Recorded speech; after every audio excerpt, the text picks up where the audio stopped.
हज़रत सूफ़ी मोहब्बत शाह रहमतुल्लाह अलैह एक बुज़ुर्ग थे, हैदराबाद सिंध के रहने वाले, सिंध पाकिस्तान का इलाका है। नागपुर में कुछ मुरीद थे, सिलसिला चिश्तिया में मुरीद करते थे, खिलाफत थी उनको सिलसिला चिश्तिया की। पीर थे अपने वक्त के, नाम था सूफ़ी मोहब्बत शाह। सरकार ख्वाजा गरीब नवाज की बारगाह में बड़ा तवील चिल्ला काटा, बारगाह गरीब नवाज से बड़े फ्यूज़ व बरक़ात उनको मैसर आए। उसके बाद अपने सिलसिले में मुरीद बनाना शुरू किया। नागपुर में भी कुछ मुरीद थे, ताजुल औलिया की ज़ाहिरी हयात का वक्त है।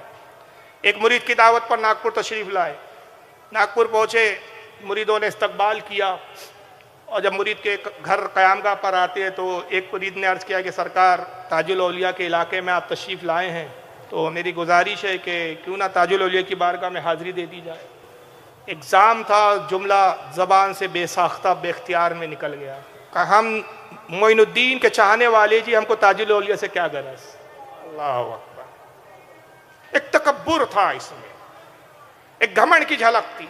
याद रखिए, हर बुजुर्ग का एहतराम करना चाहिए। ये अलग है कि किसी बुजुर्ग से अकीदत ज़्यादा है, यकीनन हम नागपुर वाले, हमारी अकीदतों का मरकज़ ताजुल औलिया है, मगर हर बुजुर्ग हमारे लिए काबिल एहतराम है। उन्होंने एक जुमला कह दिया, हम मोइनुद्दीन ख्वाजा गरीब नवाज के चाहने और मानने वाले जी, हमें ताजुल औलिया से क्या लेना देना। बहरहाल बात आई गई, खाना वगैरह खाया, ईशा की नमाज पढ़ी, सो गए। मुरीद के घर क़याम है, आधी रात के करीब ख्वाब देखते हैं। ख्वाब क्या देखते हैं कि सरकार मोइनुद्दीन चिश्ती रहमतुल्लाह अलैह का दरबार गोहर बार, वहाँ पे बड़े बड़े वक्त के औलिया और अब्दाल कुतुब सब जमा है। खुद बा नफ्स नफीस सरकार ख्वाजा गरीब नवाज भी तशरीफ़ फरमाए, ये भी उस मजमे में अपने आप को पा रहे हैं, करीब खड़े हुए हैं। और एक कुर्सी पर, गोया के वो कुर्सी मरकज़ विलायत है, सदर विलायत है, और उस कुर्सी पर ताजुल औलिया जलवागर है। सरकार मोइनुद्दीन चिश्ती रहमतुल्लाह अलैह, सरकार ख्वाजा गरीब नवाज रदी अल्लाह ताला अन्हु, एक तश्त लाया जाता है, उसमें एक ज़र्रीन हीरो और जवाहरात से जड़ा हुआ एक ताज है। सरकार गरीब नवाज वो ताज अपने दस्ते मुबारक से उठाते, ताजुल औलिया के सर पे रखते हैं। ये ख्वाब में देख रहे हैं। सूफ़ी मोहब्बत शाह कहते हैं कि मैं करीब ही खड़ा था जब मोइनुद्दीन चिश्ती अजमेरी रदी अल्लाह ताला ने ताज रखा, हजरत की नज़र मुझ पे थी। ख्वाबी में बेसाख्ता इशारे से कहते हुए फरमाते हैं, क्यों मोहब्बत शाह, यही है तेरे मोइनुद्दीन, इन्हीं पे फक्र है तुझे। ये सिर्फ मकाम नाज है, देखिए तकाबुल नहीं है। कल ये कोई ना ले के भाई वलियों के तकाबुल नहीं, भाई हमारी औकात ही नहीं है। ये ताजुल औलिया का हक है इस तरह कि वो अपने मकाम के इज़हार करे, उनका मकाम वो जाने, उनका देने वाला परवरदिगार जाने। हम तो सिर्फ नकल कर रहे हैं बातों को, हम तो नाकिल है, हम उसकी तह तक नहीं समझ सकते। ये मकाम नाज है, क्यों रे मोहब्बत शाह, यही है तेरे मोइनुद्दीन। बस ये ख्वाब से बेदार हुए, तबीयत बेचैन हो गई, घबराहट तारी हुई। मुरीद को उठाया, आपने कहा अभी फौरन टांगे या बग्गी का इंतजाम करो या पालकी का इंतजाम करो, जो सवारी मिलती फौरन लाओ, अभी ताजुल औलिया की बारगाह में जाओ। सरकार आधी रात है, सुबह होने का इंतजार कीजिए। कहा इतना वक्त नहीं है, अल्लाह जाने सुबह तक क्या हो जाए, बेचैनी है, तबीयत है में घबराहट है।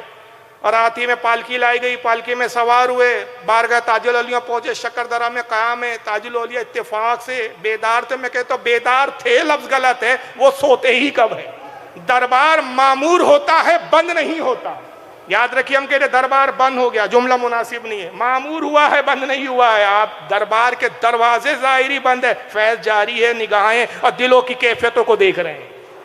कुछ छुपा नहीं है, कोई पोशीदा नहीं है। वो नवाजते नवाजते थकते थोड़ी हैं कि दरबार बंद कर दो तो सो जाएं। ये तो एक हमारा अदब है, एक तकाजा है कि भाई एक वक्त के लिए लोगों को भी, ताकि वक्त की अहमियत समझ में आए कि बारगाह ताजुल औलिया में जब हाजिर हो तो गुलामों की तरह आए और दरबार में वक्त पर आए, कि शहंशाहों के नवाजने का भी एक वक्त और एक दरबार का अंदाज होता है। मगर ये मतलब नहीं है कि अगर आप आधी रात को आए तो आपको कुछ मिलेगा नहीं, यकीनन मिलेगा। बहरहाल आधी रात को पहुंचे, ताजुल औलिया ज़ाहिरी तौर पर बेदार थे। बस जैसी सूफ़ी मोहब्बत शाह पहुंचे, बेसाख्ता एक जुमला फरमाते, मोहब्बत शाह यहाँ दिमाग लेकर नहीं आते जी,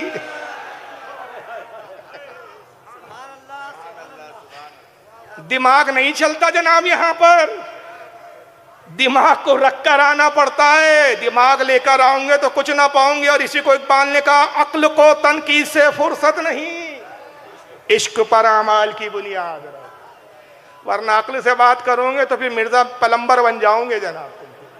हमको पलंबर नहीं बनना है, हमको आशिक ताजुल औलिया बनना है। अक्ल को बुजुर्गों की बारगाह में खैरात में तकसीम करके बारगाह में हाजिर होना पड़ता है। अक्ल को खर्च कर दो फिर आओ साहब। तो कहा कि यहाँ अक्ल लेकर नहीं आते। माफ़ी के खास्तगार हुए, माफ़ी की और फरमाया कुछ अरसा रहो जी। कि कुछ अरसा रखा, तब तरबियत की और फिर वो फैज़ से नवाजा कि खुदा की कसम अदब औलिया भी सिखाया और फैज़ भी अता फरमाया। यही हज़रत फ़रीद खां फिज़्ज़ा है। मैं सिर्फ वाक़या सुना रहा हूँ, नतीजे नहीं दे रहा हूँ ज़्यादा। मैं चाह रहा हूँ कि कुछ गोशे ताजुल औलिया के आपके रूबरू आए। हज़रत फ़रीद खां फिज़्ज़ा, मैंने अर्ज़ किया कि ये कहाँ हेड मास्टर थे, ताजुल औलिया के खुद्दाम में थे और माशाल्लाह बड़े अच्छे कारी कुरान थे। ताजुल औलिया को अक्सर कुरान सुनाया करते थे। आप अक्सर कहते फ़रीद फिज़्ज़ा कुरान सुनाओ जी, तो कुरान सुनाते। फिर सरकार ताजुल औलिया कहते अब हमसे सुनो जी। तो आपके पढ़ने का अंदाज अलग होता है। एक आयत पढ़ते उसके बाद फिर ये जुमले आप ये तस्बीह के पढ़ते, अल्लाह अकबर ला इलाहा इल्लल्लाह अल्लाहु अकबर वलिल्लाहिल हम्द। फिर एक आयत पढ़ते फिर ये तस्बीह पढ़ते। आपके कुरान पढ़ने का अंदाज बिल्कुल अलग था। और हज़रत फ़रीद फिज़्ज़ा फरमाते कि जब ताजुल औलिया कुरान की तिलावत करते, दरो दीवार दरख्त शजर सब झूमने लगते। एक अजीब सुरूर और कैफियत तारी हो जाती। उस अंदाज में आप कुरान की तिलावत करते। शेख सादी के अशार आपको ज़बानी हिफ्ज़ थे। शेख सादी के अशार फरमाते, चचा शेख बड़े अच्छे शायर जी, चचा कहते थे शेख सादी को। मौलाना रूम के अशार और अक्सर आपकी ज़बान जद ये जुमले ये अशार होते, बलगल उला बे कमालिही, ये अक्सर ज़बान पे आपके विर्द दबा होते। बलगल उला बे कमालिही कशफत दुजा बे जमालिही हसनत जमीअ खिसालिही सल्लु अलैहि व आलिही। तो इस तरह के आपकी महफिलें होती। तो बहरहाल ये फ़रीद खां फिज़्ज़ा जो थे हेड मास्टर थे, इनके एक साले थे जिनका नाम था मोहम्मद इदरीस पटेल नाम था गालिबन। ये अंजुमन में पढ़ते थे उस वक्त, यानी साले थे, जीजा की ही स्कूल में पढ़ते थे और अंजुमन थी उस वक्त उर्दू मीडियम स्कूल। ये पढ़ना चाहते थे अंग्रेज़ी स्कूल से और उस वक्त अंग्रेज़ों की ही तामीर करदा स्कूल थी। आज भी मौजूद है उसी नाम से, बिशप कॉटन स्कूल। आज भी वही नाम है, नाम भी नहीं बदला उसका। ये अंग्रेज़ों ने बनाया था, इंग्लिश मीडियम स्कूल थी और उस वक्त भी और आज भी मेयारी स्कूलों में शामिल माना जाता है। उस वक्त तो बहरहाल ये बड़ी मेयारी स्कूलों में थी। ये चाहते थे बिशप कॉटन स्कूल में मैं पढ़ूँ। तो ये अपने जीजा हज़रत फ़रीद खां फिज़्ज़ा से कहते, भाई आप टीसी दीजिए हमको। टीसी समझता ना आपको, ट्रांसफ़र सर्टिफिकेट। टीसी दीजिए, मैं बिशप कॉटन स्कूल में एडमिशन लूँगा। तो ये कहते हैं कि जनाब साले साहब, अगर मैंने आपको टीसी दे दी और अगर आप बिशप कॉटन स्कूल चले गए तो लोग कहेंगे वाह भाई, खुद उर्दू स्कूल के हेडमास्टर बने बैठे हैं और साले साहब को इंग्लिश में पढ़ा रहे हैं, मैं टीसी दूंगा नहीं। ये बहुत खुशामद करते, लेकिन हज़रत फ़रीद खां फिज़्ज़ा इनके जीजा मानते नहीं थे। एक दिन परेशान हो गई, इस इरादे से बारगाह ताजुल औलिया में हाजिर हुए कि सरकार से शिकायत करूँगा जीजा जी की। आए तो शिकायत शुरू कर दी कि हुजूर मैं बिशप कॉटन स्कूल में पढ़ना चाहता हूँ और जीजा जो है हमारे जीजा जी वो टीसी दे नहीं रहे। ताजुल औलिया सुनते रहे। तो कुछ कागज़ पड़े हुए थे, कुछ लोग अक्सर तोहफ़तन मिठाई लाते थे, कुछ हार लाते थे कागज़ों में, हार गले में डाल दिया करते थे। तो कागज़ वहीं पड़े होते थे, अखबार के कागज़ होते थे। एक अखबार के कागज़ का टुकड़ा उठाया आपने और इनके हाथ में लेके कहा, जा रहे बिशप कॉटन में जा एडमिशन ले ले। अखबार का कागज़ टुकड़ा। वो भी ताजुल औलिया के बड़े पक्के आशिक थे। कहानी के सरकार इससे कैसे एडमिशन होगा, ये टीसी थोड़ी है। ताजुल औलिया ने दे दिया कागज़, ये गया, अल्लाह जाने उस कागज़ में, वो अखबार के टुकड़े में वो टुकड़ा था क्या था। ऑफिस पहुंचे, बिशप कॉटन स्कूल के क्लर्क को दिया, उसने एडमिशन दे दिया जनाब को। उसको कागज़ में क्या नज़र आया अल्लाह जाने, एडमिशन हो गया। एडमिशन होने के बाद पढ़ने लगे। फिर जीजा जी के पास आया, कहा आपने टीसी अपने पास रखिए, मेरा तो एडमिशन बिशप कॉटन में हो गया। कहा कैसे हुआ, हमने टीसी दी ही नहीं और दुनिया के किसी स्कूल में बगैर टीसी के एडमिशन हो ही नहीं सकता। कहा जनाब अपनी टीसी अपने पास रखिए, ताजुल औलिया ने टीसी दी है। पढ़ा जनाब। पढ़ने के बाद कॉलेज गए, बीए किया, पुलिस महकमे में शामिल हुए और सब इंस्पेक्टर के ओहदे पे फायज हुए। शादी की, बच्चे भी हो गए, इंस्पेक्टर की ड्यूटी निभा रहे हैं। एक दिन बीवी ने कहा कि अजमेर जाने का दिल चाहता है, मैंने मन्नत मांगी थी कुछ मामलों में, चल के हम क्यों ना अजमेर जाके बारगाह गरीब नवाज में मन्नत उतार दे। कहा चलो छुट्टी ले लेते हैं। बहरहाल महकमे से छुट्टी तलब की, छुट्टी ली और बेगम के साथ बारगाह ख्वाजा गरीब नवाज में हाजिर होते हैं। आंखें बंद किए हुए दुआ कर रहे हैं, फातिहा पढ़ रहे हैं। तो दिल में ख्याल आया और बारगाह गरीब नवाज में अर्ज़ कर दिया। ख्याल क्या था, सरकार नागपुर में एक वली दिया, लेकिन वली भी ऐसा कि जो जज्ब से बाहर ही नहीं आता, क्योंकि ज़्यादातर उस वक्त जज्ब की कैफियत ज़्यादा होती थी। हालांकि आप कामिल मजजूब नहीं थे और कामिल सालिक भी नहीं। हाँ, बात की आखिरी दौर की जो मंजिल है वो सुलूक की ज़्यादा है। इब्तदाई मंजिलों की बात है जब जज्ब में ज़्यादा होते थे आप। दिल में ख्याल आया कि सरकार नागपुर को एक वली तो अता किया आपने, मगर वली भी ऐसा दिया कि जो जज्ब से बाहर ही नहीं आता। जज्ब से बाहर आए तो दुनिया ज़्यादा फैज़ उठाए। दिल में ख्याल आया, बारगाह गरीब नवाज में अर्ज़ कर दिया। बहरहाल नागपुर आए और नागपुर आने के बाद बारगाह ताजुल औलिया में हाजिर हुए। बस जैसे ही पहुँचे तो बाबाजान मुस्कुरा के कहते हैं, हो जी बाबू, बड़े हजरत से शिकायत कर दी हमारी। बड़े हजरत से शिकायत कर दी हमारी, हमें मजजूब कहते हो, जाओ जी वैसी हो जाओ। जुमला फरमाया, इन पे जज्ब की कैफियत तारी हो गई, जंगल निकल गए जनाब। होश हवास जाते रहे। अब काय के इंस्पेक्टर जनाब बाल बिखरे हुए हैं, जंगल और वीरानों में घूम रहे हैं, सहरा नशीनी कर रहे हैं। फरीद फिजा साहब परेशान ढूंढ रहे हैं साले जी को, बीवी परेशान, कहाँ चले गए बिना बताए। बारगाह ताजुल औलिया में हाजिर हुए सरकार, साले साहब की कोई खबर नहीं। कहा वो तो निकल गए जी। ये गए, ढूंढते ढूंढते जंगल में देखा तो हालत गैर है साहब, ये मजजूब हो चुके हैं, जज्ब की कैफियत है इन पे तारी, दुनियादारी का कोई होश नहीं। बारगाह ताजुल औलिया में आए, फरीद का फिजा सर रख दिया कदमों में, सरकार रहम कीजिए, बीवी बच्चे वाला है। हुजूर बीवी बच्चों वाला है, दुनियादारी को छोड़ देंगे तो बीवी बच्चों का क्या होगा। बस वो फिर फरीद फिजा ने जैसी कहा था, आपने फरमाया अच्छा जा रहे, बुला के ला। हमने उसकी दुनिया उसको वापस कर दी। बस जैसे ही जुमले इरशाद हुए, जज्ब की कैफियत खत्म हो गई, अपनी पुरानी हालत पर लौट आए। तो विलायत देना ताजुल औलिया के लिए कोई बड़ी बात नहीं है। और देखिए, विलायत की एक हमागिरियत होती है, तसर्रुफ तो वलियों का एक हिस्सा होता है विलायत का, करामत को जिसको ताबीर करते हम। लेकिन करामत में एक शय पाई जाती है जिसको तय अर्द कहा है सूफिया ने। ये बहुत कम वलियों में मिलेगा। करामत को तो उसमें भी शुमार किया हमारे बुजुर्गों ने। किसी वली की बारगाह में गए, उसने दुआ की, हाथ उठाया, दुआ कबूल हो गई, जो मांगा मिल गया, ये भी करामत है। लेकिन तय अर्द ये सब वलियों में नहीं पाया जाता। ये बहुत कम औलिया कराम ऐसे मिलेंगे जिनको तय अर्द का मकाम दिया गया है। उसमें हमारे एक ताजुल औलिया भी है। तय अर्द क्या होता है? लम्हे भर में लाखों करोड़ों मील दूर तक तसर्रुफ कर जाता, हुदूद मिटा दिए जाते हैं, हदें और सरहदें नहीं होती इनके लिए। जहां तक निगाहें उड़ती और निगाहों की हद नहीं होती, जहां निगाह उठती है इन्हीं की हुकूमत की हमागिरियत होती है। ये तय अर्द का मकाम होता है। ताजुल औलिया में आप देखेंगे कि इस वस्फ को बहुत ज़्यादा आप दूसरे औलिया के मुकाबले में इस सदी में सबसे ज़्यादा ताजुल औलिया में आप पाएंगे। एक अब्दुर्रहमान, मास्टर अब्दुर्रहमान साहब थे, अहले हदीस थे अकीदतन, बाद में सुन्नी बने और अंजुमन में ड्राइंग टीचर हुआ करते थे, ड्राइंग करते उस वक्त जब अंजुमन थी ताजुल औलिया के ज़माने की। यही फरीद फिजा साहब उस वक्त हेड मास्टर थे, उन्हीं के मातहत ये नौकरी करते थे। इब्तिदा में वो उनके एक भाई थे, ऑफिसर थे रायपुर में।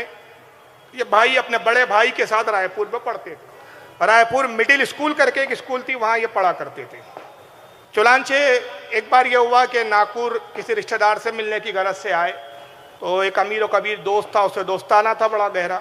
अमीर था, घड़ी पहना करता था। उस जमाने में घड़ी पहनने का बड़ा क्रेज होता था, हर कोई घड़ी नहीं पहनता था। आप में से बहुत सारे बड़े लोग बैठे हैं यहाँ, वो जानते हैं। कुछ लोग घड़ी पहनते थे और बाकी लोग टाइम पूछते थे, अगर टाइम क्या हुआ। सबके पास घड़ी नहीं होती थी। घड़ी पहनना गोया अमीरी की निशानी माना जाता था। अमीर कबीर लोग पहनते थे, साहिब सरवा साहिब हैसियत लोग पहनते थे। तो इन्होंने अपने उस अमीर दोस्त से कहा, यार नागपुर रिश्तेदार से मिलने जा रहा हूँ, तुम घड़ी पहनते हो यार, वो घड़ी मुझे उधार दे दो, 2-4 दिन में मैं पहन के तुमको लौटा दूंगा। थोड़ा रिश्तेदारों से मिलूंगा, घड़ी हाथ में होगी, एक इंप्रेशन पड़ेगा, रौब पड़ेगा।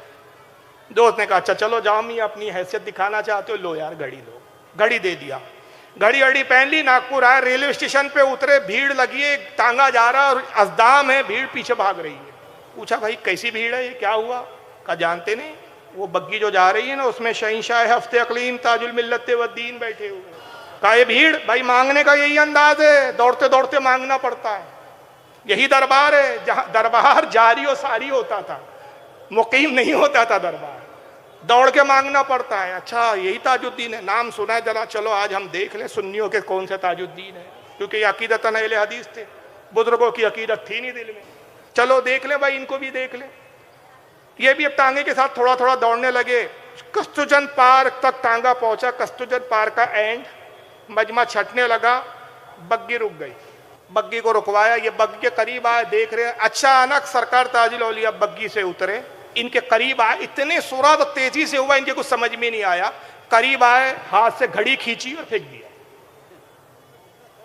अब इन्होंने ये तो देखा कि घड़ी ली, फेंक दिया। अब जिधर फेंका ये उधर देखे निगाह, बग्गी में आए, बग्गी निकल गई। अब वो वहां पहुंचे, घड़ी ढूंढ रहे, घड़ी मिल नहीं रही है। परेशान यार, दोस्त की घड़ी थी, महंगी घड़ी है, अब दोस्त को क्या जवाब दूंगा, रोना आ रहा है, रो भी रहे हैं, घड़ी ढूंढ रहे हैं, मिल नहीं रही है। यहीं तो फेंका, यहीं तो गिरी थी यार, साफ जगह है, कोई दलदल नहीं, कोई मिट्टी नहीं, कुछ मामला नहीं है, बिल्कुल साफ जगह। घड़ी कहाँ गई, घड़ी दिखी नहीं रही। 1-1.5 घंटा घड़ी ढूंढने में गुजर गया, घड़ी नहीं मिली, मायूस हो गए। बहरहाल वापस आया, वो रिश्तेदार जिनसे मिलने आए थे वहां दिल भी नहीं लग रहा है। 2-3 दिन कयाम की गरज से आए थे, एक ही दिन दिल उचाट हो गया, बार बार घड़ी का ख्याल, दोस्त को क्या जवाब दूंगा, ये परेशानी। नागपुर से वापस रायपुर लौट गए, घर पहुंचे, अब रो रहे हैं, परेशान हैं। दोस्त आया, अरे मियाँ तुम आ गए यार, हाँ बुलाओ हमारी घड़ी लाओ। यार ऐसा करो कल घड़ी ले लेना, अब घड़ी है ही नहीं तो दे कहाँ से, कल ले लेना यार। अच्छा ठीक है रख लो, कल लाता हूँ। दूसरे दिन पहुंचा, भाई घड़ी लाओ हमारी, अरे यार कल ले लेना। बात क्या है भाई, तुम नागपुर ले गए थे, रिश्तेदारों को दिखाना था, अब यहाँ किसको दिखाना चाहते हो, हमारी घड़ी हमें वापस कर दो, कल ले लो ना यार एक दिन। तो उसने कहा देखो जनाब, मुझे मालूम होता है कि तुम घड़ी देना नहीं चाहते, नीयत खराब हो गई, मैं कल तक का आपको वक्त दे रहा हूँ, मेरी घड़ी मुझे शराफत से लौटा दो, वरना मैं आपके बड़े भाईजान से शिकायत कर दूंगा। अब ये बड़े भाईजान का लिहाज भी करते थे, डरते भी थे। अब ये दूसरी परेशानी, भाई से शिकायत करेंगे, भाई डांटेगा, पूछेगा, इस्तफसार करेगा, मालूम करेगा, तो कैसे बताऊंगा कि भाई घड़ी का तो ये अंजाम हुआ।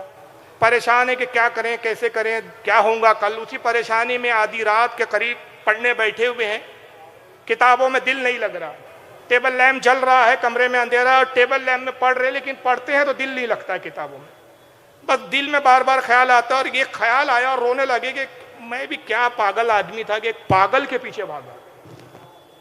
ये दहन में ख्याल आया, आखिर एक पागल ही तो था, उस पागल के पास मैं जाता नहीं और मेरी घड़ी ज़ाय होती नहीं। बस जैसे जुमला का तो अचानक कानों में आवाज़ आती है, पागल किसे कहा बे।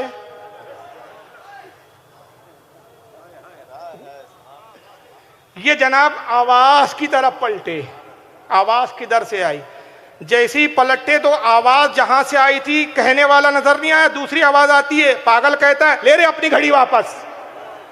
पलट के टेबल की तरफ देखते तो घड़ी रखी हुई है जनाब। ये नागपुर आए साहब, अकीदे से तौबा की और सुन्नी सही अकीदा हो गए, जान गए कि भाई जो नागपुर से रायपुर घड़ी पहुंचा सकता है वो क्या नहीं कर सकता। ये है तय अर्द की मंजिल, हाथ नागपुर से बढ़ाएं तो रायपुर पहुंच जाए, ये है तय अर्द की मंजिल। और यहीं तक मंजिल नहीं रही, ये घड़ी पहुंचा देना, ये मैं कहता हूं छोटी मामला है। जनाब हुस्सामुद्दीन साहब एक्साइज इंस्पेक्टर रायपुर के ही थे, ये ताजुल औलिया का बड़ा चर्चा सुना इन्होंने जनाब ने, ख्याल आया यार सरकार ताजुल औलिया से मुरीद हो जाना चाहिए, भाई इस वक्त के बड़े पहुंचे हुए बुजुर्ग हैं।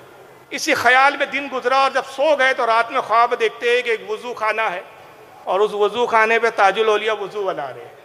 ये ख्वाब देखते हैं, ये खड़े हैं, सरकार बुलाते हैं, अरे तो भी वजू बना ले। ये पहुंचे, ये भी वजू बनाने लगे, कहते हैं कि मैंने देखा है कि जब ताजुल औलिया ने वजू बनाया, जैसी वजू बनाया आपके हाथ चेहरे अकदस सब रोशन हो गए। कहते जब मैंने उस वजू खाने से वजू बनाया उस हौज से, मेरे भी हाथ पैर रोशन हो गए। ताजुल औलिया ने फिर कहा ला रे मुरीद कर लेते, हाथ लिया, हाथ में हाथ दिया, कहा जा हमारा मुरीद। मुसाफा किया, ख्वाब से बेदार हुए, ख्याल आया भाई दिन भर वही ख्याल था मुरीद होने का, इसलिए ख्वाब में जाहिर हो गया। कुछ अरसे बाद छुट्टी ली साहब, नागपुर पहुंचे, अब इस इरादे से पहुंचे कि जो ख्वाब में देखा था उसको जाहिरी शक्ल में हकीकत में तब्दील कर दिया जाए। शक्करदरा पहुंचे, भाई ताजुल औलिया से मुलाकात कैसी होंगी, भाई वो सरकार हुजरे से जब बरामद होंगे टांगे या बग्गी में बैठेंगे, निकलेंगे, दौड़ना पड़ता है। ठीक है भाई, इंतजार किया, दरवाजा खुला है हुजरे अकदस का, ताजुल औलिया बरामद हुए, बग्गी में बैठे, हीरा कोचवान आपका चल रहे। अच्छा बग्गी के लिए हुक्म होता था, घोड़ों को हाका नहीं जाता था, लगाम खींची नहीं जाती थी, घोड़ों को छोड़ दिया जाता था, जिधर घोड़े जा रहे हैं उधर ही आपकी मंजिल। मैं कहता हूँ लगाम इसलिए नहीं पकड़ी जाती थी, वो मर्जी ताजुल औलिया पे चला करते थे, मंशा ताजुल औलिया को समझते थे वो घोड़े के, सरकार जाना किधर जाते हैं। घोड़े चल पड़े, ये पीछे पीछे दौड़ रहे हैं, मजमा भी दौड़ रहा है, अब ये सोच रहे हैं मजमा कम हो तो करीब जाऊं, मुसाफा करूं। फिर वही हुआ, दिल में ख्याल आया कि मजमा कम हो जाए तो मैं मिल पाऊं। धीरे धीरे मजमा छटा, ये करीब पहुंचे, सलाम किया और जैसी मुसाफा करना चाहा तो आप फरमाते अबे ख्वाब में मुसाफा किया वही काफी है रे।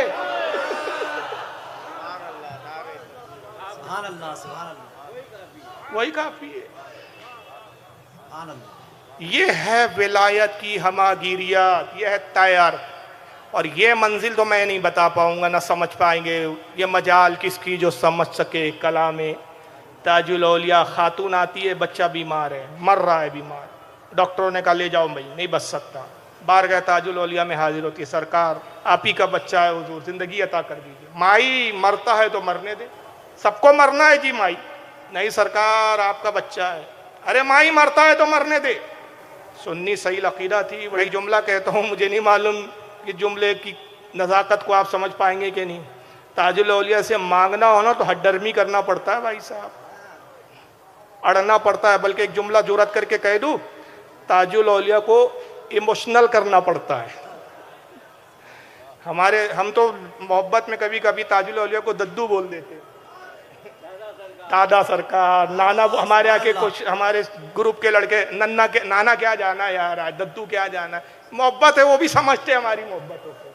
और है ही तो है, बच्चे ही तो है यार। हम खुद ही फरमाते थे वो कि हर नागपुर का मेरा चाहने वाला बच्चा है जी हमारा। हमारे बच्चे नशा नहीं करते, बच्चे ही तो फरमाते थे, हम बच्चे ही तो हैं आपके, बच्चों के बच्चे हैं, बच्चे दर बच्चे हैं। तो हमारा रिश्ता दद्दू का भी बोले तो यकीनन वो खुशी होते होंगे। तो दद्दू को इमोशनल करना पड़ता है तब मिलता है। और जब मिलता है तो ताजुद्दीन ने जिसको दे दिया उससे कोई छीन ना सकता। वो मंजिल क्या अता होता है कि पुख्तगी के साथ होता है।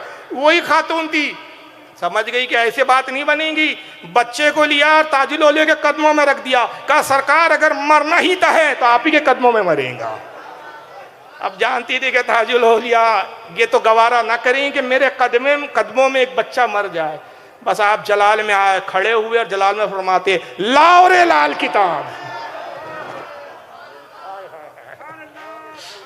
लाओ रे लाल किताब। अल्लाह जाने कौन सी किताब थी, क्या थी। हाथ बढ़ाया, जाओ 20 साल उम्र लिख ले जाओ माई, 20 साल जिएगा। मैंने बड़ी जुस्तजू की, भाई लाल किताब है क्या। तो मुझे एक लाल किताब मिली, वाकई मिल गई एक किताब। और इत्तेफाक की बात कि किताब भी लाल है। ये मैं साथ लाया हूं, लेकिन पहले मैं सफ़ा खोल लूं। तो किसकी किताब है पता है आपको? ये सरकारे गौसे पाक की किताब है। सुभान अल्लाह, सुभान अल्लाह। ये किसी मौलवी साहब ने नहीं लिखी है, रिवायत नकल नहीं की है, खुद बनफ्स नफीस सरकार गौसे आजम ने लिखी है। किताब का नाम है फुतुल गैब। ये लाल किताब की तशरीह में का यार ये लाल किताब क्या है, तरह तलाश करना चाहिए। तो ये गौस पाक ने बताया कि ताजुल औलिया ने जिस लाल किताब को बुलवाया, लाओ रे लाल किताब, 20 साल उम्र लिख दी। क्या है लाल किताब सुनिए। गौसे आजम कहते हैं ये फुतुल गैब सफ़ा 68, ये बैरूत लिबनान का छपा हुआ नुस्खा मेरे पास, बैरूत से छपी है, सफ़ा 68। गौसे पाक कहते हैं काल अल्लाह ताला फी बाज़ कुतुबिही, कहते हैं कि अल्लाह ताला की बाज़ किताबों में ये बात नकल है कि रब तबारक व तआला इरशाद फरमाता है, हदीस कुदसी है, या इब्ने आदम अन अल्लाह, रब फरमाता है मेरे बंदे मैं ही अल्लाह हूँ। ऐ आदम की औलाद, मैं तेरा रब हूँ, मैं अल्लाह हूँ। अल्लज़ी ला इलाहा इल्ला, मेरे सिवा कोई इबादत के लायक नहीं। अला अक़ूलु लिशैइन कुन फयकून, और मेरी शान ये है कि जब मैं किसी चीज़ के लिए कहता हूँ हो जा तो वो चीज़ हो जाती है। अतीनी अजअल का तक़ूलु लिशैइन कुन फयकून, ऐ मेरे बंदे तू मेरा हो जा, जब तू मेरा हो जाता है तो मैं तेरी भी शान ऐसी कर देता हूँ कि तू कहता है कुन फयकून, हो जा, वो चीज़ हो जाती है। कुन फयकून की शान किसकी है? रब की है। कुरान में अल्लाह ने जगह जगह कहा कि मेरी शान ऐसी है कुन फयकून, मैं कहता हूँ हो जा तो वो चीज़ हो जाती है। मगर हदीस कुदसी नकल करते हैं गौसे पाक कि रब फरमाता है ऐ मेरे बंदे तू मेरी इताअत कर, मेरा हो जा, जब मेरा हो जाएगा तो मैं तेरी शान भी ऐसा कर दूंगा कि तू कहेगा कुन हो जा फयकून, वो हो जाएंगी। मैंने अर्ज किया तुझसे तुझ ही को मांगता हूँ। ताजुल औलिया खुदा के हो गए खुदा, ताजुल औलिया का हो गया, कुन फयकून की मंजिल आ गई, हो जा हो गया। तो लाल किताब क्या थी? ये है लौह महफूज की जो है तख्ती, जिस पर तकदीरें लिखी हैं। तो गोया ताजुल औलिया कह रहे, अरे लाओ लौह महफूज की तख्ती, कलम मेरे हवाले करो, 20 साल उम्र मैं लिख रहा हूँ, कुन फयकून हो जा हो गया। और इसी को इकबाल ने कहा कि मोहम्मद से वफा तूने तो हम तेरे हैं, ये जहां चीज क्या है, लौहो कलम तेरे हैं। मोहम्मद का वफादार तो हो जा, जब तू मोहम्मद का बन जाएगा, जो मोहम्मद का है वो मेरा है। खुदा की रजा चाहते हैं दो आलम, खुदा चाहता है रजाए मोहम्मद, तू मोहम्मद का हो जा, मोहम्मद का हुआ तो मेरा हो गया, और जो मेरा हो गया तो ये चीज क्या है, ये दो आलम क्या है, ये दुनिया क्या है, ये जहां क्या है, लौहो कलम तेरे हैं। लौह तख्ती है, कलम जो लिखने के लिए है, तख्ती तेरे आगे कर दूंगा, कलम तेरे हवाले कर दूंगा, जिसकी चाहे तकदीरों को पलटना, जिसकी चाहे तकदीरों को फेरते रहना। सुभान अल्लाह, सुभान अल्लाह। लाओ रे लाल किताब, 20 साल तकदीर बढ़ा। यह है मकामे ताजुल औलिया। लेकिन हम तो करामत ही बयान कर रहे हैं, मकाम नहीं समझ में आ रहा। थे क्या, है क्या, थे क्या, है क्या। जब थे नहीं समझ सके तो है क्या समझेंगे हम? थे क्यों नहीं समझ सके तो है को क्या समझेंगे? माजी ना समझ में आया तो हाल क्या समझेंगे? जब हाल ना समझ सके तो फिर मुस्तकबिल में क्या मकाम में इजाफा हो वो क्या समझेंगे? जो कुछ समझ में आ रहा है तो बस इतना ही आ रहा है कि भाई ताजुल औलिया, ताजुल औलिया है। तो ज़ेब देता है ये नाम उनको ताजुल औलिया, ज़ेब देता है ये नाम जो खुद फरमाते, हम मोइनुद्दीन भी है, हम ताज मोहिउद्दीन भी है, हम सिराजुस्सालिकीन भी है। और इसी पर एक बात मैं अर्ज करता चलूँ कि ये तय अर्द की जहाँ तक मैं बात अर्ज कर रहा हूँ, ख्वाबों में तसर्रुफ, ख्वाबों में तसर्रुफ ये बहुत बड़ी बात है भाई। अब ये तसर्रुफ कितना था? लाओ रे लाल किताब, लौह महफूज कहाँ है? सातों आसमान के ऊपर।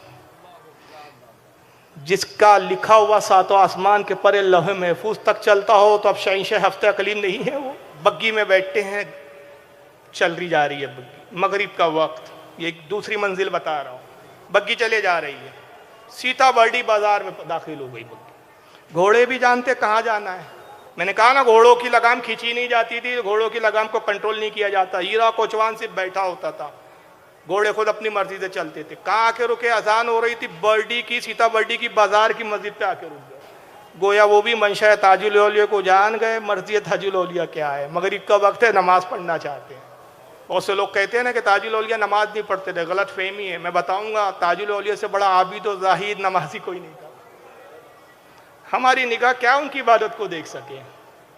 बग्गी रुकी साहब, आप बग्गी से उतरे, मस्जिद में दाखिल हुए, बस इकामत हो रही थी, इमाम साहब की नज़र पड़ी। इमाम साहब ने देखा ताजुल औलिया है, मुसल्ले से पीछे आए, सरकार आप ही नमाज पढ़ाएंगे। मुसल्ले पे खड़ा कर दिया, आपने इनकार भी नहीं किया। ताजुल औलिया ने अल्लाह अकबर बोल के नियत बानी, नमाज शुरू। सूरह फातिहा पढ़ी, कुछ छोटी सी कोई सूरत तिलावत की, एक रुकू किया, रुकू में गए, उठे, फिर दूसरा रुकू, फिर तीसरा रुकू, फिर रुकू से सज्जे में गए, 3-4 सज्जे कर लिए, फिर कयाम में खड़े हुए, फिर बगैर किरत के फिर रुकू किया, फिर कायदे में बैठ गए, फिर खड़े हो गए। मतलब एक मुख्तलिफ अजीब किस्म की नमाज जो आज तक किसी ने पढ़ा ही नहीं था। कभी 4 रुकू हो रहे, कभी 2 रुकू हो रहे, कभी सजदा हो रहा है, कभी कायदा हो रहा है। अल्लाह जाने कितनी रकातें पढ़ी, कितने बार रुकू किया, कितने सजदे किए। एक अजीब व गरीब नमाज जो आज तक किसी ने पढ़ी नहीं। अब जमातियों में 2 लोगों की हालात, 2 ग्रोह में बढ़ गए हैं ये जमात, और 2 कैफियत। एक ये, यार ये कैसी नमाज है, तो नमाज ही नहीं हुई।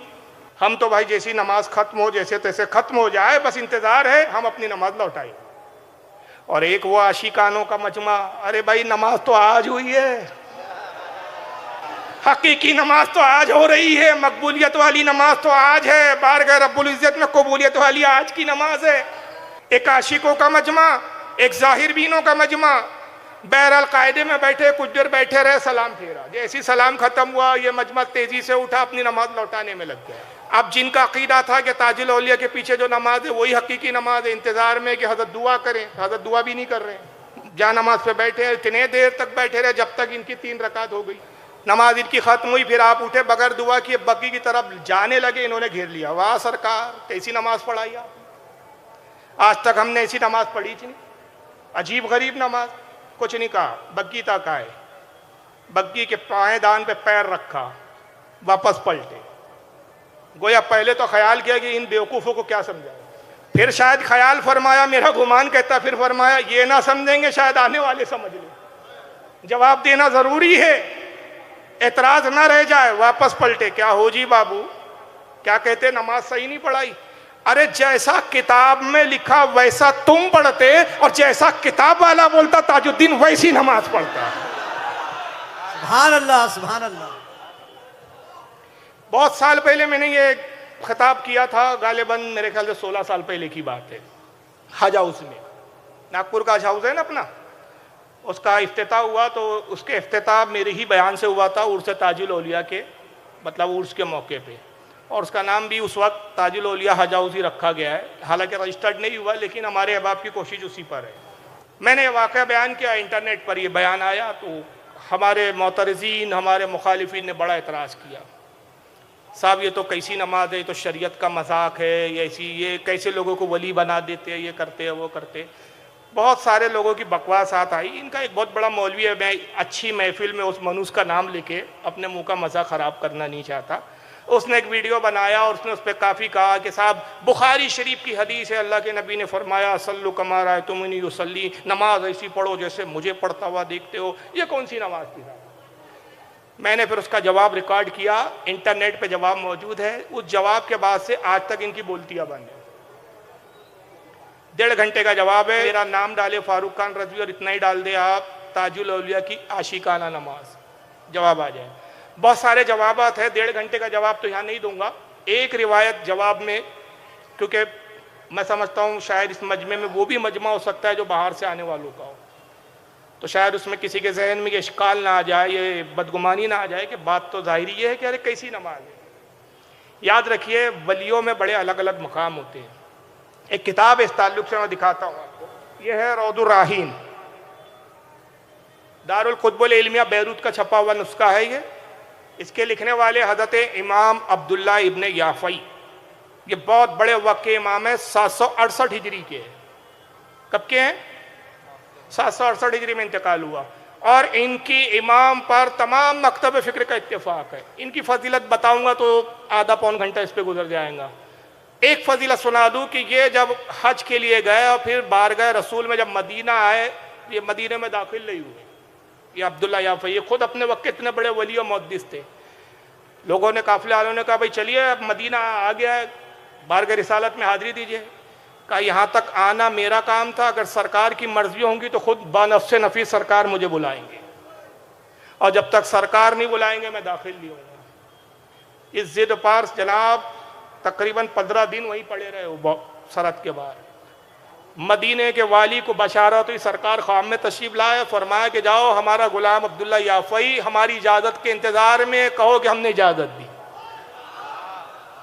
वाली आए और कहा कि चलिए सरकार की बशारत हुई, आपको इजाज़त है। जब पहुंचे रोज़े रसूल पे सलाम अर्ज़ किया, रोज़े रसूल की कब्र शक हुई, आका बानफ़्से नफ़ी तशरीफ लाए, कहा अब्दुल्ला याफ़ई लो हम खुद तुम्हारे इस्तकबाल के लिए आए हैं, मदीने में ही आबाद हो गए। इतने बड़े वक्त के इमाम है। रौदुर राहीन किताब लिखी इन्होंने बुजुर्गान दीन के हालात पे, बड़े बड़े वक्त के औलिया ने इस किताबों से हवाले नकल किए। इसमें एक वाक़या नकल करते हैं कि हज़रत इमाम अब्दुर रज़्ज़ाक़ जो इमाम अहमद इब्न हम्बल के उस्ताद है, इमाम बुखारी के दादा उस्ताद है, बहुत बड़े वक्त के मुहद्दिस है। अल मुसन्नफ़ उनकी बड़ी मशहूर हदीस की किताब है, 12 जिल्दों में आती है। इमाम अब्दुर रज़्ज़ाक़ का ज़माना है, तो खिज़र अलैहिस्सलाम से एक अब्दुल्ला याफ़ई कहते हैं कि एक बुज़ुर्ग की मुलाकात हुई, तो उन्होंने कहा, पूछा खिज़र अलैहिस्सलाम से कि आपने रसूलुल्लाह की उम्मत में किसी ऐसे वली को भी देखा है जिसके मकाम को आप समझ ना सके हो? किसको? खिज़र से कहा जा रहा है कि रसूलुल्लाह की उम्मत में कोई ऐसा वली देखा जिसके मकाम विलायत को आप न जान सके हो? तो खिज़र अलैहिस्सलाम कहते हाँ ऐसा हुआ है। और हुआ ये कि एक मरतबा मैं नबी पाक सल्लल्लाहु अलैहि वसल्लम की मस्जिद में हाजिर हुआ, देखा कि वक्त का इमाम अब्दुर रज़्ज़ाक़ दरस हदीस दे रहा है। और वहाँ पे बड़े बड़े वक्त के मुहद्दिसीन हैं, रसूलुल्लाह की हदीसों को सुन रहे हैं और लिख रहे हैं, मगर एक नौजवान है जो उन सब से दूर एक कोने में अपने दो जानों में सर रखे हुए उस बज़्म से गाफिल, उस बज़्म से मतलब दूर अपने जानों में सर रखे हुए बैठा हुआ है। मुझे उस नौजवान की इस हरकत पर बड़ा ताज्जुब हुआ कि वक्त का इतना बड़ा इमाम जिसके दरस हदीस के लिए लोग दूर दूर से आते हैं, तरसते हैं इसके दरस हदीस के लिए, जो इमाम अहमद इब्न हम्बल का उस्ताद है, कि दरस हदीस दे रहा है और ये नौजवान दरस हदीस सुनने की बजाय ये गफलत में अकेले बैठा हुआ है। खिज़र कहते हैं कि मैं उसके पास गया और मैंने उसको सलाम किया, अस्सलाम वालेकुम। उसने सर नहीं उठाया, वैसे ही सर जानों में रखा हुआ है और उसने कहा वालेकुम अस्सलाम। खिज़र कहते हैं नौजवान तुमने शर्म हया नहीं है, वक्त का इमाम अब्दुर रज़्ज़ाक़ दरस हदीस दे रहा है और तुम यहाँ गाफिल बैठे हो, गफलत में वक्त गुजार रहे हो, बेहतर होता कि तुम अब्दुर रज़्ज़ाक़ के दर्स में जाते। तो नौजवान कहता है जाओ आप अपना काम कीजिए, मुझे अपना काम करने दीजिए। तो उन्होंने कहा भाई मैं अपना ही काम कर रहा हूँ, लेकिन बेहतर होता कि तुम दरस हदीस में शामिल होते और अब्दुर रज़्ज़ाक़ का दर्स सुनते। ये अब्दुर रज़्ज़ाक़ वर्ड याद रखिए, वो इमाम का नाम क्या है? अब्दुर रज़्ज़ाक़। क्या मतलब होता है उसका, तर्जमा क्या होता है? रज़्ज़ाक़ का बंदा। रज़्ज़ाक़ अल्लाह का नाम है, रज़्ज़ाक़ यानी अल्लाह के जो नाम है सिफत ही उसका बंदा। नौजवान क्या जवाब देता है, जवाब सुनिए। खिज़र कहते हैं उस नौजवान ने ऐसा जवाब दिया कि मेरी रूह हिल गई। उसने कहा कि खिज़र जाइए, वहाँ वो लोग बैठे हैं जो अब्दुर रज़्ज़ाक़ से हदीसें सुनते हैं और यहाँ वो बैठा है जो रज़्ज़ाक़ से हदीसें सुनता है। खिज़र ने कहा नौजवान इतना बड़ा दावा, अच्छा बताओ मैं कौन हूँ? खिज़र कहते जब तक मैं ना चाहूँ कोई वली मुझे पहचान नहीं सकता। ये हज़रत खिज़र की खासियत है, अगर इस बज़्म में आ जाए तो आप और हम नहीं समझ सकेंगे खिज़र अलैहिस्सलाम है, जब तक वो खुद ना चाहे कि लोग मुझे पहचाने और जाने।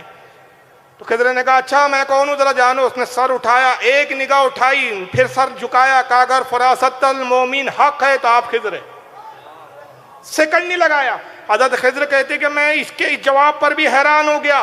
फिर मैंने उसके मकाम विलायत में झांका कि विलायत के किस मकाम पर फायज है। तो कहते खुदा की कसम मैंने उसकी विलायत की इब्तिदा देखी, इंतहा मुझे नजर ना आई, तो मैं ये कहकर वहां से हटा कि रसूलुल्लाह की उम्मत में ऐसे भी औलिया है कि जिनकी इंतहा को खिज़र तू भी नहीं जानता।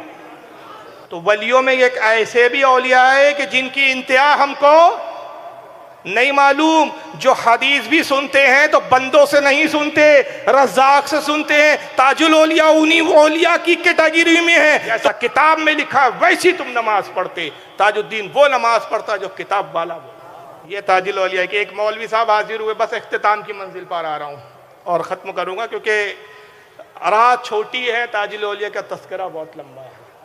ज़िंदगियाँ तमाम हो जाए लेकिन ताजुल औलिया का तस्करा ख़त्म नहीं होगा, रहेगा यूं ही उनका चर्चा रहेगा, पड़े खाक हो जाएं जल जाने के वाले। नात के अशार मनकबत पे भी फिट होते हैं भाई। फर्श वाले तेरी शौकत का उलू क्या जाने, खुसरवा अर्श पे उड़ता है फरेरा तेरा। एक मौलाना साहब हाजिर हुए, भाई ताजुल औलिया नमाज पढ़ते नहीं है। ये जाहिर भी इन्होंने देखा तो नतीजा ये निकाला कि ताजुल औलिया नमाज नहीं पढ़ते, मगर आपकी नमाज का अंदाज अलग था।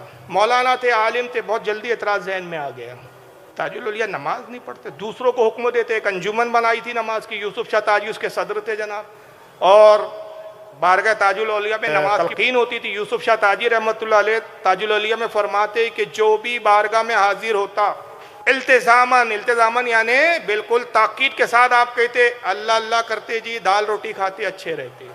फिर फरमाते आप दुरूद शरीफ पढ़ते तो ज़ईफ़ कवी हो जाते। ये तलकीन हुआ करती थी, नमाज की हमेशा तलकीन करते।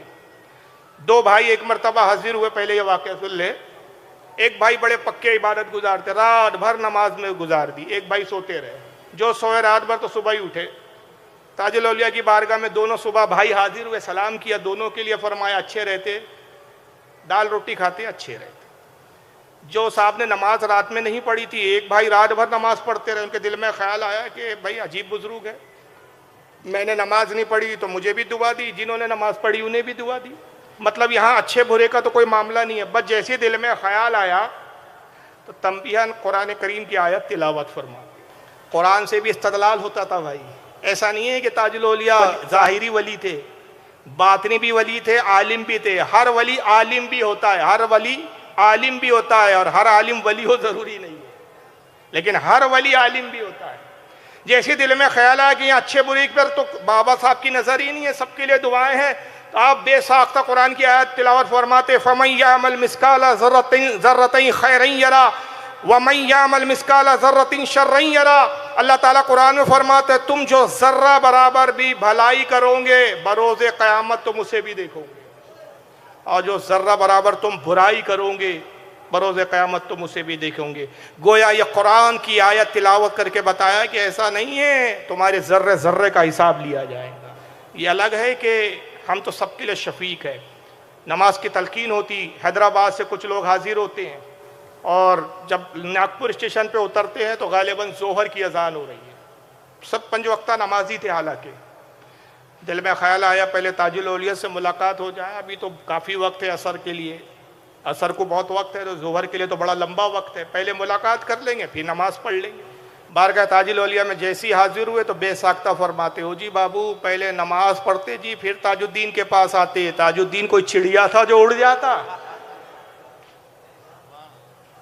ये नमाज की भी तलकीन थी। अगर हम वाकई ताजुल औलिया के चाहने वाले हैं तो हमें नमाज की भी पाबंदी करना चाहिए। मगर खुद ताजुल औलिया की नमाज कैसी थी? एक तो ये कि जैसा किताब वाला बोलता, और दूसरी मंजिल वो कि मौलाना आते, भाई ताजुल औलिया तो नमाज ही नहीं पढ़ते, अजान होती है दूसरों से कहते जाओ जी नमाज को, खुद नहीं बैठे हुए। बस करीब आए, दिल में ख्याल आया कि भाई हजरत क्यों नहीं पढ़ते। जुब्बा मुबारक लिया, बड़ा ढीला ढाला जुब्बा था, सर पे रख दिया। जैसी सर पे रखा दुनिया और आलम बदल गया। अब देखते हैं दुनिया नहीं है जनाब, ना आसमान है ना जमीन है, सिर्फ नूर ही नूर है, रोशनी ही रोशनी है। और ऐसी रोशनी जो आंखों को चुनिया दे, और देखते हैं कि उस नूर के आलम में ताजुल औलिया खड़े हुए और नमाज पढ़ रहे हैं।